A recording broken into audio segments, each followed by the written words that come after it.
We just visited Las Grutas de Tolantongo in Mexico City, and in this video I'm going to show you the full guide on which tour we took and exactly how our day was structured. We booked this Airbnb experience hosted by Arturo called Exploring the Waters of Tolantongo, which was $139 a person, which ended up being such a blessing because they handle all the logistics, all of the driving, and they even break your day down into 3 different parts, which we're going to go into now. The first part of our day was located at the hot springs, which honestly was pretty nice after that 4-hour-long drive. We had 2 hours at this section to hang out, explore all the different hot springs on our own, check out these amazing views, and kind of just do our own thing, which was really nice. There was no guide with us. They kind of just told us you have 2 hours, and then after this you're going to meet us at this point, which I'll show you later near the restaurants. But besides the hot springs, we also had this man-made cave, which was actually really cool. It was pretty hot and humid in there, but it was cool to check out, and there was actually this little waterfall that you could hang out under and a little swimming area as well that a bunch of people were jumping into, so that was pretty fun too. After this though, we went back and walked across the bridge and slowly started making our way back to our group meeting point. This place is awesome. We just went to all the thermal pools or hot springs, went and checked out a little cave that's right over there. Now we're crossing the bridge, and then we're going to be heading down to the zip lines. This area we're at now is located right above the hot springs, where you can find multiple restaurants, even a hotel, and a few other things here. This blue umbrella right here was actually our meeting point for after the 2-hour mark of doing the hot springs. You can also rent tents here if you don't want to pay for a hotel or if the hotels are booked. And here it was us at the restaurant. I got some fried plantains, which were incredible. So highly recommend if you're hungry, you can get a snack here before lunch.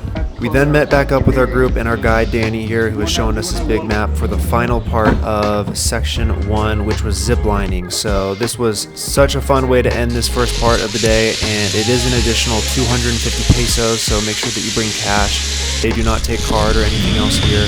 And here's a few clips of me ziplining. Yeah! Woo! Oh my god, my feet hit the tree! It's hard with one hand. And my feet hit a bunch of trees in the beginning. It kind of like shocked me because I didn't know. I wasn't looking down. Alright, so the last zip line you have to walk to. Quick walk. This last zip line is supposed to be the longest and the best one. So let's see how this goes. Adios.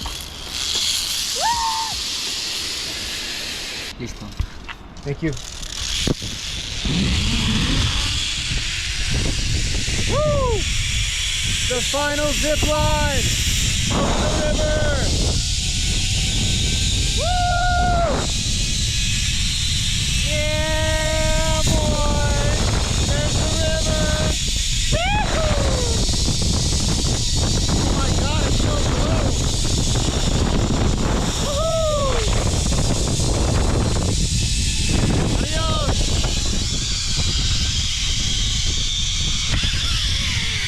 Woo! Nice catch!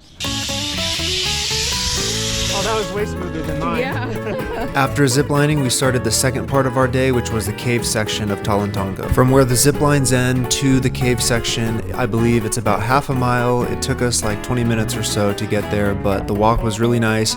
You get to get closer down to the river as well as see one of the waterfalls before you get to the main one.